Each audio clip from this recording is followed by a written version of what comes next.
He kōna ipurangi tēnei nā te reo irirangi o Aotearoa.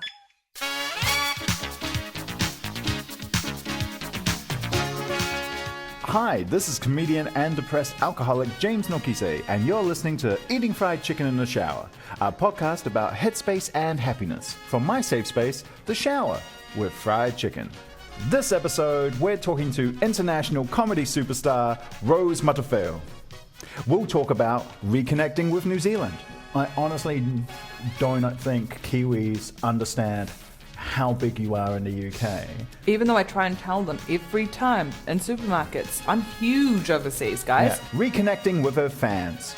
The very idea or notion of a New Zealander trying to be funny is offensive. And reconnecting with her Samoan heritage. I've never been to Samoa, isn't it? You've never been to Samoa? No, because I'm the worst. Some of this will get a bit real. The language, the subjects. So make sure you're in a safe space with your comfort food. And join us, eating fried chicken in the shower. Hi, and welcome to Eating Fried Chicken in the Shower with me, James Nokise, and today I am joined by comedian, writer, actor, podcaster. Yeah. Amateur musician. Yeah, ish. Yeah, ish. I've heard you picking up the uke. Oh, yes. Yeah. Oh, yes, I do. I have picked up the uke. I forgot it. I left it at home. I was supposed to bring it. Are we going to bring it? I was going to bring it. We'll improvise. Yeah. Rose Matafeo. Hi. Full disclosure, just in case we get a bit too in-jokey between us. Rose and me are related. Yes. Which we found out after about 4 years of joking about being related. It's amazing. We were both tagged in, family members were tagged in the same old photograph of some older Samoan men. Yeah. and then, because my dad always, whenever your name came up or whatever in the context of comedy, he'd always be like, okay, so where are they from? Where are they from? And then kind of would like look off into the middle distance and sort of just kind of fade out. And I'm like, well, he's on his own journey there. Yeah. But then it turned out that it's our granddads are cousins, right? Yeah. I think it's Whangapoa in Savai. Yeah. So where Matafeo was from. Oh, right. That's my granddad. Yeah, that's Pepe Nokise. It's my granddad. That's where he's from. Have you ever been? No, never. I've never been to Samoa, isn't it? You've never been to Samoa? No, because I'm the worst. Absolutely, yeah. Wow. Yeah. Now all the Samoans listening to this are going, I know it. I know it. It's not my fault that my dad won't take me and looks off into the middle distance whenever he thinks about his past, okay? Yeah, what happened? I don't know, man. He's a mysterious dude. Yeah, my dad's a bit like that too. He just springs stuff on me. Are you like, because you're coming to the like late 20s now, and I found that's when my dad, all the stories of Samoa, just like every time we catch up, it's just like, and I remember in Samoa.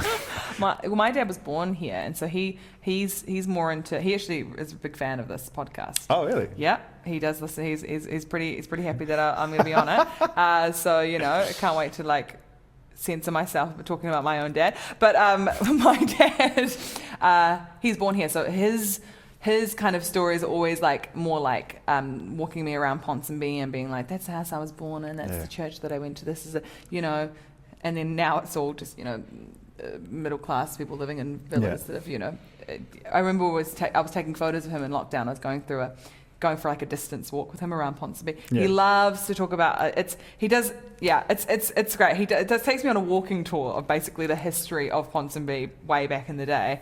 Well, that's great. Which is awesome. That's like the history of Samoa in New Zealand. It's just walking around pointing at mansions going, hey, we used to live there. Yeah, exactly. Let's get into the chicken. I really am hungry. Talk about it because I know you're hungry. I'm so hungry. What are we eating, Rose Matafeo? Okay. This is Sneaky Snacky. It is from Lim Chow's food court in K Road. And I just discovered this. Full disclosure, I ate this last Saturday and I ate wings from here on Tuesday.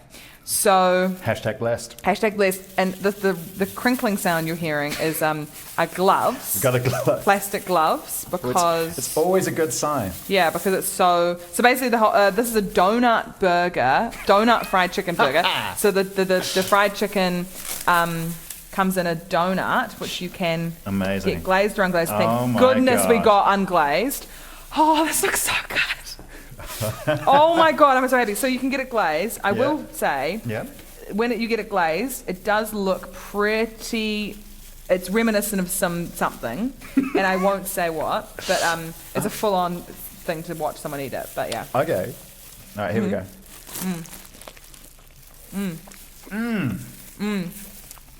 Yeah, Oh, wow. it's good, right? That's all the flavors. It's all the flavors. We've got pickles, we've got a dill mayo, A little bit of a burn coming in there. a little bit, but I think this is a Nashville hot. Oh my goodness. I'm so happy to be eating this. Oh my God. Well, yeah, because we're both London-based. Yeah. How you going? How you going now being back here? Isn't it bizarre? It is bizarre. It's fucking weird, isn't it? It is. Yeah. It's at this time of year as Yeah. well, because traditionally we're both gearing up for the big fringe. Oh my God. It's really strange to not have the structure of festivals, even though I wasn't even going to do the festivals really this year. I was going to go to them and like probably do stuff at them, and it's just bizarre to have that whole structure taken away from you. Yeah, you don't sort of realize you've like, because we all were like, oh no, we travel the world and we do this. And it's like, actually, there's quite a structure to what we do. Totally. This festival, that festival, the run-up of gigs, the little weird open mic spots to figure out that last 5 minutes that holds the whole show together. It's such a routine, and it's really dire what's going on up in London, because you know that like UK and London in particular is a very unique place to be able to do live comedy, more so than the US here, Australia, and that there's so many people. It's like a way bigger industry, and it's one that can support, you know, a circuit of comedians, unlike other countries, particularly here. And places are just closing. There's like so quickly, and I think they're there never was going to reopen. a study that came out, was it 80% of live comedy in the UK was in danger Yeah. from closing, and Yeah. I feel I'm still reckoning with that. Yeah. What that means. Totally. Like, it's very. I mean, for our listeners to understand, the UK is the biggest live scene. I don't think that's hyperbole. It's the No, definitely. and a lot of comedians over the years from all over the world have gone to the UK scene to become better at stand-up, if nothing else. Even if they don't make it, there's so much work there. You can just hone your craft. So, I've got a mouthful of burger. That's all right. Trying to make a point. This is the show. A for really that. serious point. It definitely is a place where I got much better at performing live than, you know, here. Much better. It's very interesting to hear the 2018 winner of the Edinburgh Fringe Awards just casually say they got much better. Oh, I got much better. Yeah. Well, I'm still shit. And also, I'm still shit here. Like, I did a gig the other day. It was like my first gig in like, 5 months. Yeah. And it wasn't terrible, but audiences, every time I go from the UK back to here is always a period of readjustment. Yeah, because it's the same for all audience, of us. yeah. But the audiences are just like, there is no doubt that the audiences are so much harder here. Yeah. Do you think so? I think so. I think it's harder here, partly because we're Kiwis. Yeah, that's true. That's true. And there is that level of like, oh, been overseas, mate. Yeah. You know? And also like, no, I also think there's just a different energy, or maybe just on the whole, a different sense of humour. And I guess you're right in the sense that we are oddities to people in the UK because we're from New Zealand and we sound different, and we look, and everyone thinks that we are Middle Eastern because they don't know what Samoan is. Absolutely. And when you say you're from Samoa, they go, sorry, and I'm Samoan, and they're like, Samoa.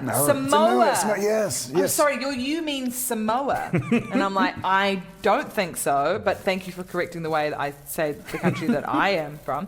But yeah, it is. I think there is just maybe, New Zealand's got that horrible cringe culture of the very idea or notion of a New Zealander trying to be funny is offensive to people, which is utterly bizarre, but that's changing. But that's fine. But I honestly don't think Kiwis understand how big you are in the UK. Even though I try and tell them every time in supermarkets, waiting in line for coffee, I'm huge overseas, guys. Yeah. What are you talking about? It's very sweet. Yeah, it's very sweet for you to say that. I wouldn't, to be honest, I wouldn't disagree with that, and in the kindest way, and the most self-deprecating way possible. You are obviously. absolutely right. No, but that's what I mean. It's like, I'm not trying to say it as like a massive compliment. It's more as a statement of fact. And I feel that there are New Zealand performers who are so much more appreciated and famous and recognised overseas. Yeah. Is it nice to come home to New Zealand and for people to hate you and not know who you people are? to hate you and just go, is she even Samoan? Yeah. It was I don't know, she's funny. Incredibly humbling. Is it? It's incredibly humbling. Well, to what you're saying about like the kind of boost of like, I don't know, just like the excitement of seeing someone who is from your country doing that kind of stuff.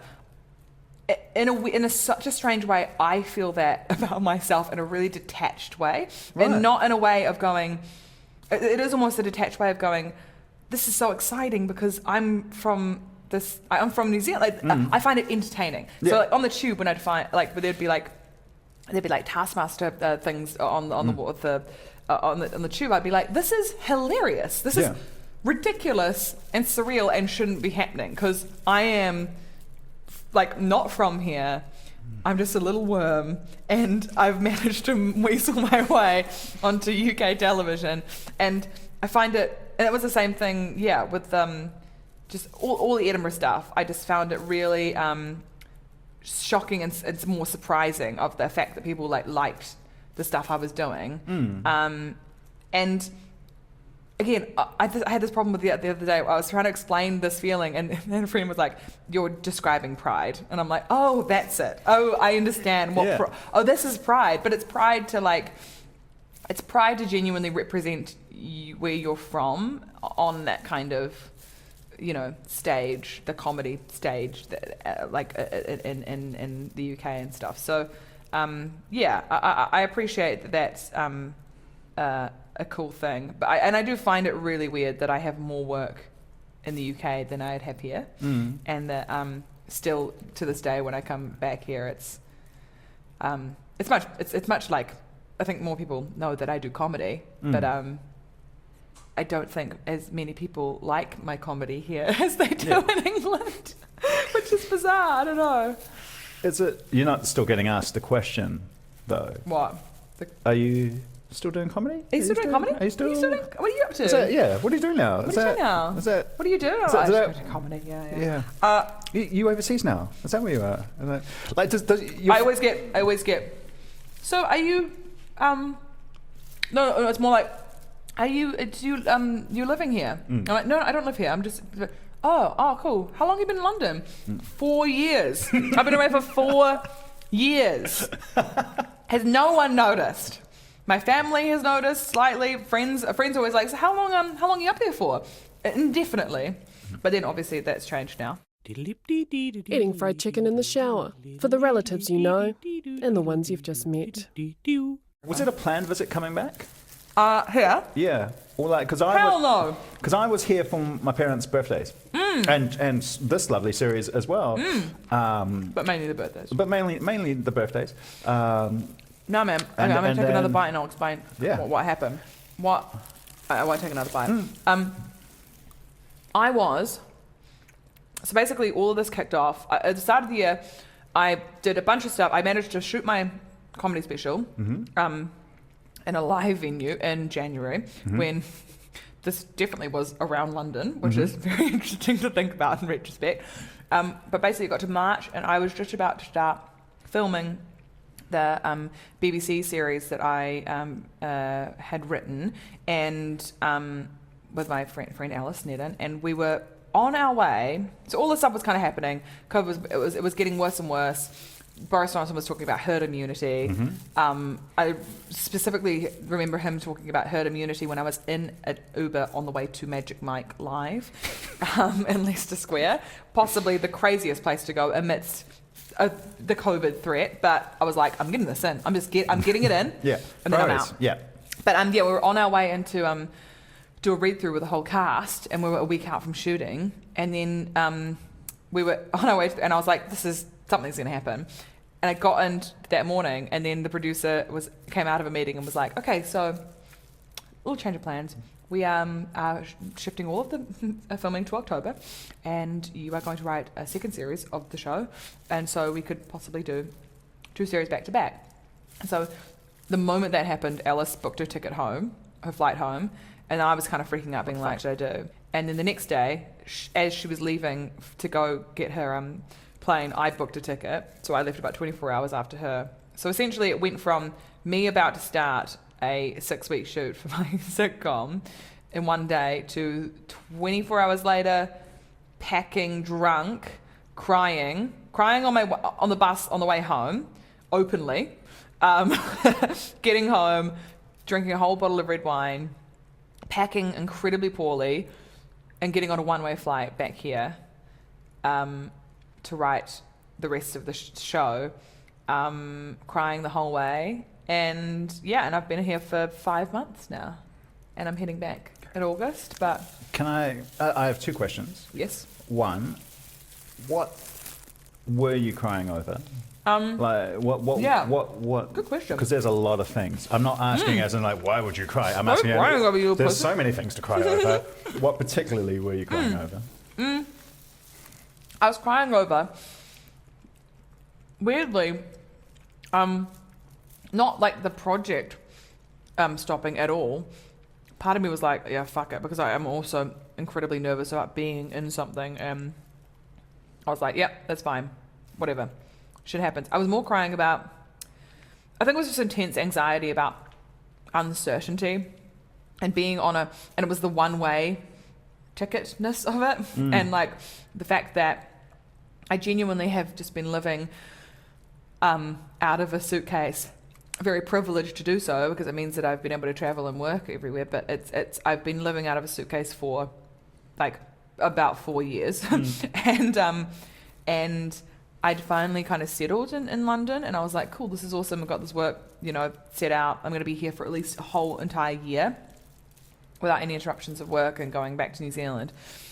And then it just immediately completely your entire thoughts about your career or your entire kind of vague plan of what you wanted to do or achieve just completely disappeared. And it was just like, I think it was just shock of being like, oh, I'm going to have to go home and live with my nan or with friends or with one suitcase of my stuff.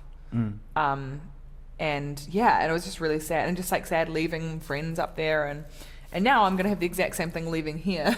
Yeah. And I always found myself in a perpetual state of leaving somewhere.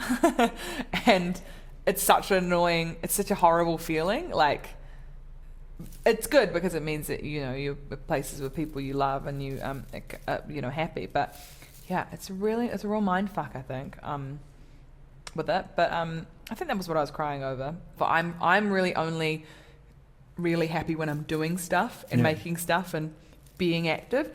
And so as soon as you're in a situation where you've got nothing to look forward to, nothing to like work on, I just would I got so sad. And because I remember like genuinely staying up at night, being excited about the things that I could do like in the next 5 years, and just being really excited about all of these prospects and all this career stuff. And then I was like, oh, that's completely over, and that could potentially be completely over for me in my life, and I had to completely readjust in my mind because I catastrophize a lot, like completely. But then it was basically me just going, oh yeah, okay, well my life's over as I know it, and I'll never be a comedian again, so obviously I need to train in some other skill and maybe live with my family for a while and try and eke out, just live off the savings of what I've got so far and just have really small overheads and stuff. But that's fine, and hopefully I'll find meaning in something else. Like I probably, what actually makes me happy, what does make me happy is my friends and my family, and maybe I can try find someone I love and settle down. And actually living in New Zealand isn't that bad. It's actually fine that I will not achieve any of the dreams that I wanted for myself since I was a teenager. That's absolutely fine, because really we're all going to die, and you could have been dead now. So really all of this is extra time. All of this is extra time because feasibly you could have died last week. And so anything you're experiencing now is a plus. So really you don't need to worry because your life feels over, and it is over in some sort of way. But, you know, you can just become a farmer, and that's fine. And genuinely, like, that's what I think daily. Daily that goes through my head of going, like, I have abject despair about existing every day, and it's just like, just get used to it, really. Yeah. So yeah, I don't know. I think I have anxiety. Apparently a lot of people have told me that. So you just like wake up, have your morning coffee, be like, all right, farmer or comedian? Yeah. Which route? What do we do? Completely. Do you ever feel that though with comedy? Like, do you feel like? Yeah. Because it's not the most stable fucking thing, is it? Well, I feel like I at least had a couple of waves during lockdown, and this is probably a side effect of growing up in the church. Yeah. Where I just went, well, it's funny. Whenever, I don't know about you, whenever these moments happen, I always hear like my granddad's voice coming in and going, well, maybe this is time. Like my granddad's Rafiki or something. Maybe this is the sign to give up the comedy. Oh my God. I'm in Wellington. I'm walking around. Yeah. I've got to be a lawyer. You've got to be a lawyer, yeah. Oh, something. I don't think I could do that now. I reckon you could possibly. I'd just go back to drinking, I think. Possibly, I don't know. Well, do you know my dad is basically like, my dad's so funny. Every time I see him, I'll tell him, you know, I'm heading back up. And I'm thinking, he's like, things are dire up there, Rose. Things are dire. Are you financially secure? You bought gold. You need to buy gold. You don't, and I told you years ago, you needed to invest in gold because gold is the only thing that's going to have value in the future. We are on the brink of the biggest recession that we've ever seen. This is not even like, basically my dad is Tongan. yeah. It's like, get the gold crown. Okay. He is incredibly just in the internet, and he's in the Matrix. No, he is. The thing is that he's got so many far out theories about stuff, borderlining on conspiracy theory. But the thing is, I wouldn't even say that because half of the time he is right. You know what I mean? Like, it's not wrong that I should have some gold. Yeah. But it's like, the way he goes about it, it's just like, I'm always like, stop telling me to buy gold, man. I love the journey we've just gone on from you being like, yeah, you know, I'm not sure I'm really comfortable with my own pride to, there's no reason I shouldn't have gold. No. What I'm saying, gold ain't that expensive. You just want a little bit of gold, a little nugget of gold, and then that will be, honestly, in the future, we'll be trading the gold. Gold will never devalue. This is the mental health advice we bring to the people. Buy gold. Good luck, though. Have to go on the dark web to get it. Go buy certificates. Buy some gold. I'm in the market for gold. If you have gold, let me know. Eating fried chicken in the shower. Why drive and cry when you can shower and fry? With your anxiety and with your fear, how are you with... You're having quite a run. I'm having a run of success. Oh, right. I thought you meant of anxiety. Your film trailer just came out. Yeah. Oh, God. Don't even talk to me about anxiety and that. I had genuinely started having chest pains about that. And then the morning of, so nervous, so overwhelmed by that. And then drove around Auckland for half a day, alternating screaming and crying. Okay. Because I was... Again, what we're saying about control, to have something out there that is wonderful and it's going to be an amazing film. I haven't seen it. I can't bring myself to watch it. You can't watch. That's all right. Because I hadn't controlled every aspect of it, and that's something that stand-up really messes you up about. I think with other projects, and not to say that you can't collaborate with other people, and because you do. I think you collaborate with so many other people when you do stand-up, but ultimately the product that you're creating. Is entirely in your control. and most of the time anyway. And so to kind of let go of that is such a mind fuck thing for me. And so I can't do it. Also, I hate my own parents at the moment, and I just couldn't even think of looking at myself in that trailer. But I mean, look, I'm family bias, but you look great. Thank you, but you look great, like professionally. You look great as an actor, and that's not me. That's a lot of people. Scary to be an actor, though. But scary. I never properly act. You know what I felt, and I said this to my friend. I said this to Kura Forrester when she was like, "Oh, God, the trailer looks great," and she's in it, and I was like, oh, "Yes," but what I genuinely felt is, watching it, just seeing me do like dramatic acting, honestly, it was like, oh my God, what a fucking hard out. Like, oh, you think you are cool? Oh, you think you're actually cool and can do acting? And be like, that's embarrassing. And I was just terrified. I was like, everyone's going to think that. Everyone's going to go, oh my God, why is she trying to act? Even though like acting has been a thing that I would love to do and have done, all throughout doing comedy. But it's just a terrifying thing to be vulnerable in another state. You know what I mean? Like, I know what you mean. Yeah. It is a weird. It'd be like, No, I felt the same way when we started this podcast. Really? When the first episodes dropped, I was like, I'm gonna look like. I mean, I do look like an idiot, but the wrong kind of idiot.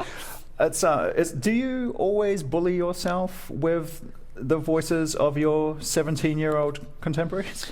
Yes. No, yes. Because that was quite a high school drop-in that you did when you impersonated Oh, it. yeah, completely. Yeah. That was it. I think I am most of any mental health things that I experience, being an anxiety or bouts of, just moments of the old, as I say, the old mild depresso, the old house MD, is a lot to do with being really hard on myself. And I say this time and time again because it's like, I think particularly comedy, it's like the way you get better is to better yourself, always competing with being better, a better version of who you are as a performer. So you have to be your own critic, and you have to critique yourself and your own work constantly.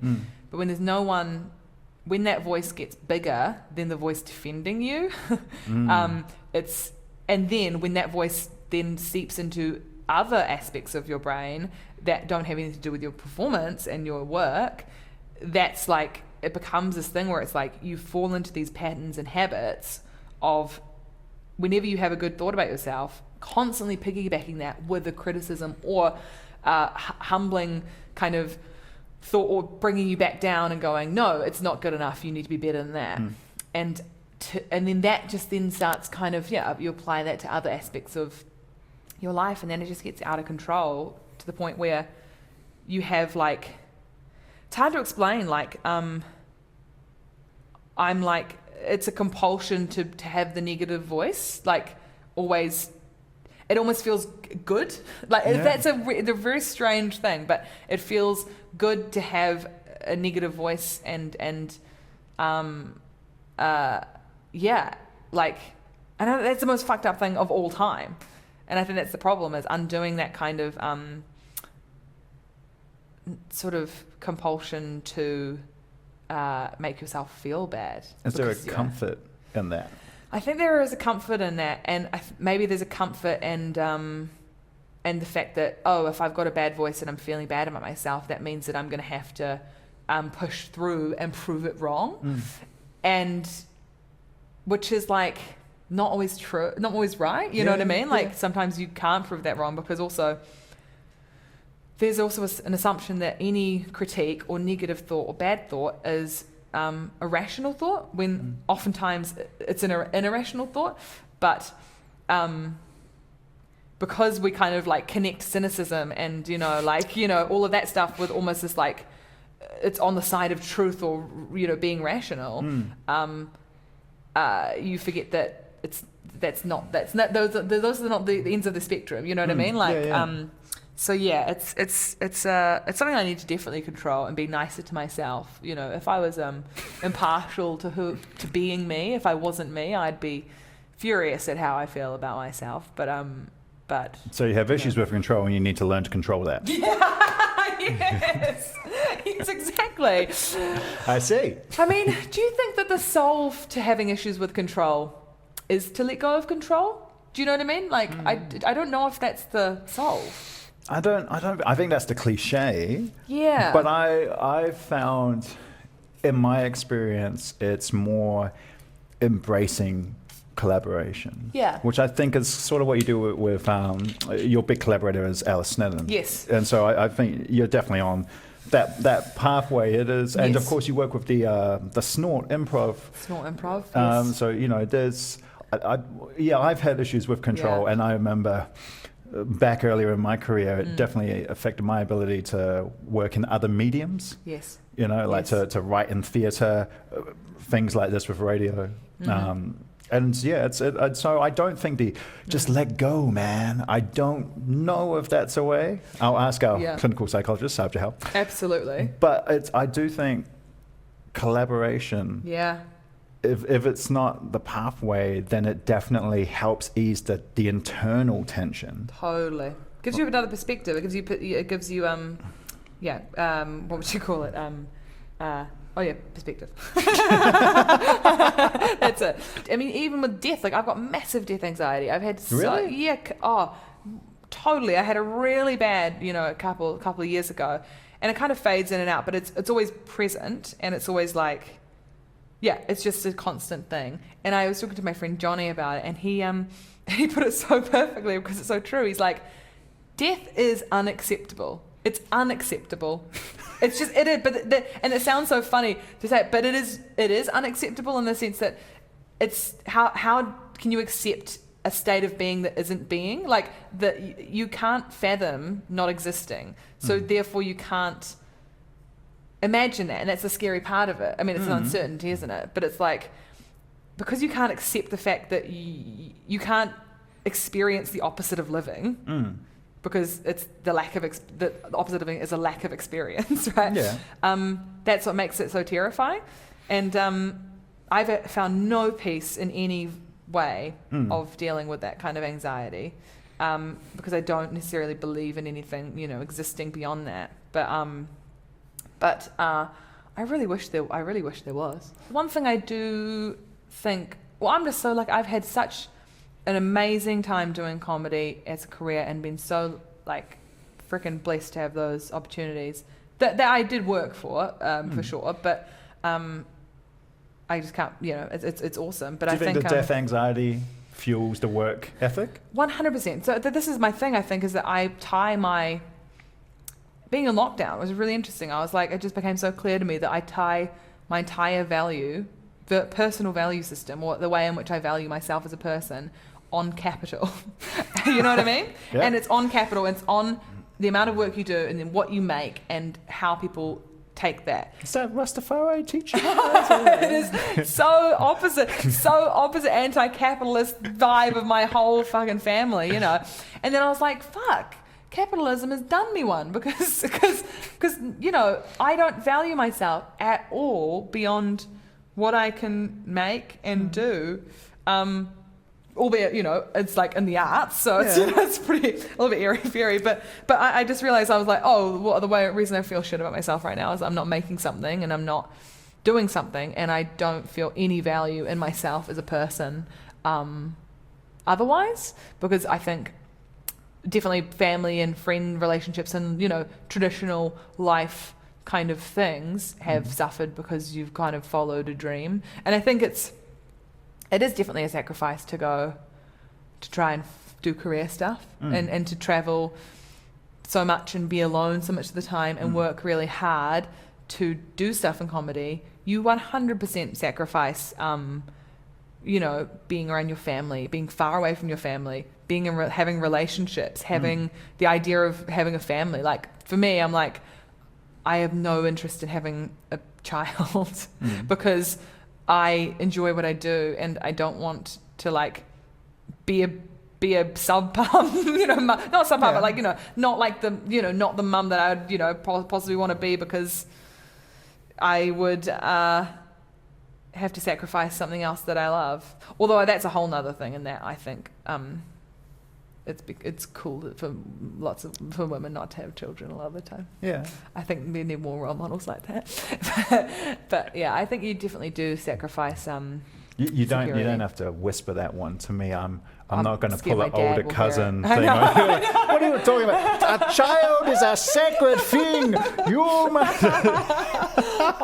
It's just like that. That's the voice in my head. You got your uncle, and I've got my mum being like, "Are you sure?" You'd be such a great mum. You'd be such a great. Oh, you're so caring. You don't say no. Don't say never. Never say never. She was like the ages in which she had my oldest brother at 21, and so she had me at 28, and I was her last baby, and it was so funny. The ages keep getting just a little bit older every time. Yeah. So when I was young, she was like 26.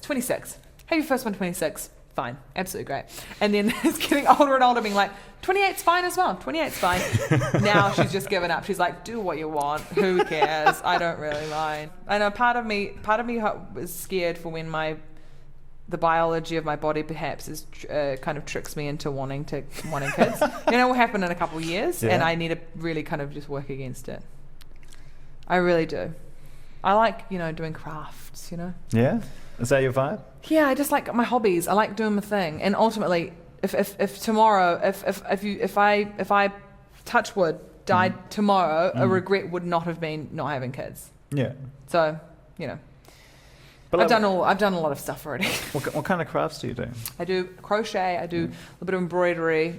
I'm trying to get back into sewing. Oh, you'd be such a good mum. I'd be such a good mum. I know. That's the irony. I actually would be a very good mum. Nah, you'll be a solid auntie.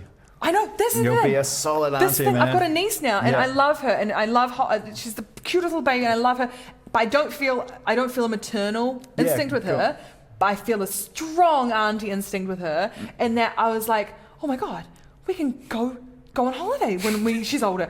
She can just come and stay with me, and I can be like the cool auntie, and who will be like basically like she'll come to me when she doesn't want to talk to her stupid parents about something. And I was like, that is it. And then I got a haircut the week after, and I got an auntie haircut. It was so, I was like, it's all falling into place. It was like this kind of short 80s, very aunties haircut. Amazing. And I was like, look, it was meant to be. God wanted this. Thank you. We ask this of every single guest in the shower, and that is there anything else you would like to share in the shower? Oh, that's so sweet. I'd like to share first of all, I'm sorry. I don't know if I've been very good conversation today. You've been great. I don't know. I think I ramble on too much, and I get really self-conscious about that. So apologies. I'd like to share an apology about that. And Rose has anxiety, in case anyone's wondering. I'd like to share that actually, because I don't know. I didn't know what having anxiety was, and I will say this. Having parents that I say have had a myriad of mental health issues and have never addressed them and have repressed them due to the generation they grew up with, the society they grew up with, the culture they grew up in, particularly in fucking, so I'd like to share this stupid thing. I was looking for a therapist. I went to this therapist that I found on the internet. I was in the waiting room, and she came out and she went, oh, you're taller than what I thought you'd be. And I was like, what? And she's like, and then the receptionist was like, how do you know how tall she is? And she went, she's on TV. And I was like, I'm not really, and the receptionist was like, what have you been on? I'm like, I'm not really on TV much in New Zealand. And she's like, no, she's on TV all the time. Come on in. Then she proceeded to recommend the the Headspace app and walks for me. And I was like, fuck this fucking bullshit. And then I realized every therapist I've seen has been a middle-aged white lady. And so then I looked into, therapists that were not that, were perhaps Polynesian, Pacific Island, or Maori. And there are just none. Yeah. And because they all kind of, go into different sectors. But I just think it's a real interesting and unfortunate thing that aspect of mental health is not catered to, even within Pākehā practitioners of therapy, an understanding of the cultural constructs around not being white, with mental health, to try and explain the background of my parents and my dad, you know, all of that to someone who doesn't fundamentally understand it and just tries to put it into like a European framework. Fucking sucks. And I hope that changes in this country, because I have anxiety apparently, and which has been well repressed and undiagnosed for many years, because I think, you know, people just don't, you know, cater to that. And so yeah, I'd like to share that gripe with mental health, you know, services in New Zealand. And in the UK, I'm fucked, because there's no, how are there any Samoans up there? I know. I mean, no one knows where it is, you know? It's because you see them. Yeah. That's how you know there's exactly. none. Yeah, you see it. Like when you see a Samoan in the UK, it's amazing, right? Like, you know, Samoan, Tokelauan, Tongan. Like I have been on Regent Street during the Christmas rush, which, if you don't know, listeners, is busy as hell. There's like a million people on one street. Yeah. And I was walking along, and I heard, like, I don't know how I heard it over the buses. I heard a shh. And I like, to the point where I just went, nah, it can't be. And I looked up, and I looked across the road, and there's these two Samoan guys with like big ass bags. I don't know what they did for a job, but I wish I knew, because they were rich as hell. With big ass bags, and they just saw me like, hey, what's up? Hey. Oh my god! Hey, how's it going? So hi. That's so good. I fucking love that. And that has happened to me in Edinburgh as well. I remember I was living above the fish and chip shop over in Newtown. Yeah. You know, the purple one? Have you been there one? Yeah. And just like, it's so funny when you walk past someone, because you can tell, you know, like the Samoan uncle, like face and build, like when you walk past, and you're just like slowly eyeing each other up, just going, do we know each other? I actually went to school with, because I know the Samoans in Edinburgh, because I'm up there all the time. I went to school with one of them. Oh, really? Which was hilarious. Oh my god. It's one thing when you know the Samoans, another when you actually went to school in the hut. Next time we're in Edinburgh, I'll totally take it, because they do cookouts. That's so good. And and all the Pacific art, they get it with the Pacific Artist Round. That's sick. We'll get you in, man. Oh, please get me in there. I'm the whitest Samoan you've ever met, so I need to, you know, get in there. I'll TAUTOKO that point you made, not to get too cultural, but I'll acknowledge all. What am I, 10 years older than you? Yeah. About that? Yeah. What, how old are you? 38. Yeah, 10 years. 10 years. Yeah, 10. Yeah. All the senior Pacific professionals I know in mental health, PhDs, experts in their field, are not practitioners, clinical practitioners. They are consultants.